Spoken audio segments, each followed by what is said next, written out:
Shalom, saat ini kita akan merenungkan bagian firman Tuhan, tetapi sebelumnya mari kita berdoa.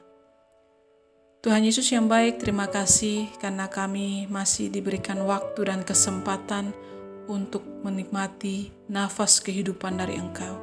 Terima kasih untuk kasih setia dan penyertaan-Mu yang sungguh nyata dan sempurna. Saat ini kami juga mengucap syukur karena Tuhan masih memberikan kami waktu untuk bersekutu dan mendengarkan firman-Mu. Kami mohon Tuhan pimpin kami, kuasai hati dan pikiran kami, sehingga firman-Mu menjadi rema dalam hidup kami. Dalam nama Tuhan Yesus kami berdoa. Amin. Bagian firman Tuhan yang menjadi perenungan kita pada saat ini terdapat dalam Mazmur 8, ayatnya yang kelima.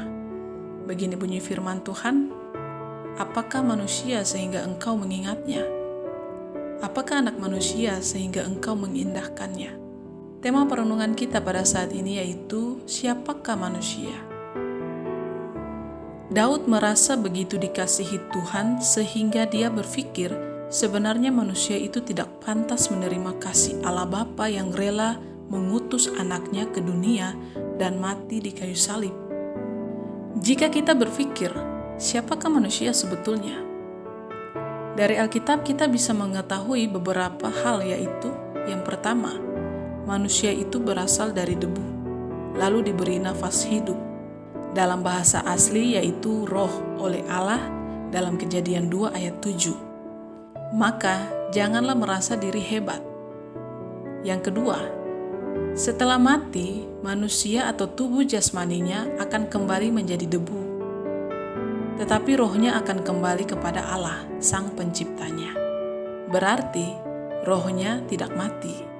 Di dalam Kejadian 3 ayat 19, Allah berfirman, dengan berpeluh engkau akan mencari makananmu, sampai engkau kembali lagi menjadi tanah, karena dari situlah engkau diambil. Sebab engkau debu, dan engkau akan kembali menjadi debu. Bisa kita bandingkan juga dalam Pengkhotbah 12 ayat 7. Yang ketiga, sesudah kematian, maka akan ada penghakiman yang adil dari Allah. Hal ini tercantum di dalam Pengkhotbah 12 ayat 14. Karena Allah akan membawa setiap perbuatan ke pengadilan yang berlaku atas segala sesuatu yang tersembunyi, entah itu baik, entah itu jahat. Yang keempat, penghakiman itu terjadi di akhir zaman. Bagi yang percaya kepada Tuhan Yesus akan dibangkitkan dan beroleh hidup yang kekal. Sementara bagi yang tidak percaya akan beroleh penghukuman yang kekal. Daniel 12 ayat 2 pun mengatakan itu.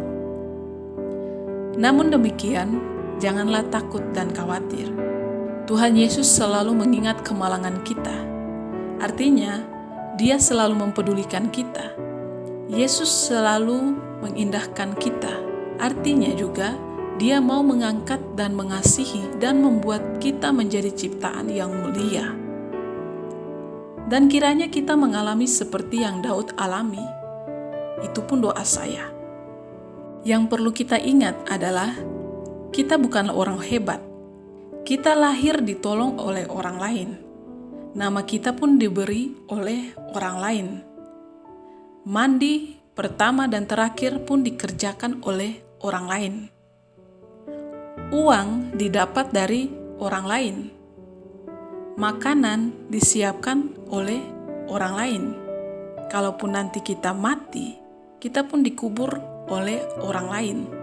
Karya kita pun, baik karya tulis, karya nyanyi, seni rupa, atau segala macam karya kita, itu akan dinikmati oleh orang lain. Kalau begitu, untuk apa kita hidup?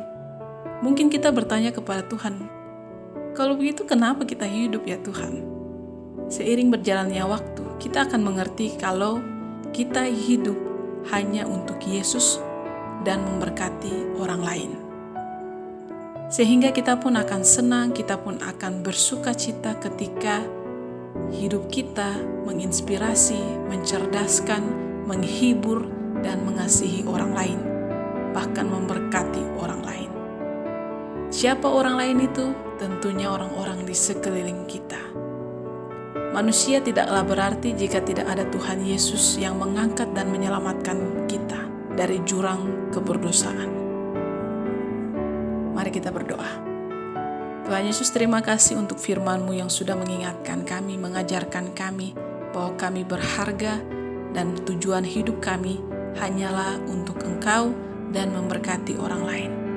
Kami mohon pimpinan Tuhan menguasai hati dan pikiran kami, bekerja dalam kehidupan kami, sehingga orang lain melihat Engkau dalam diri kami dan nama Tuhan saja dipermuliakan.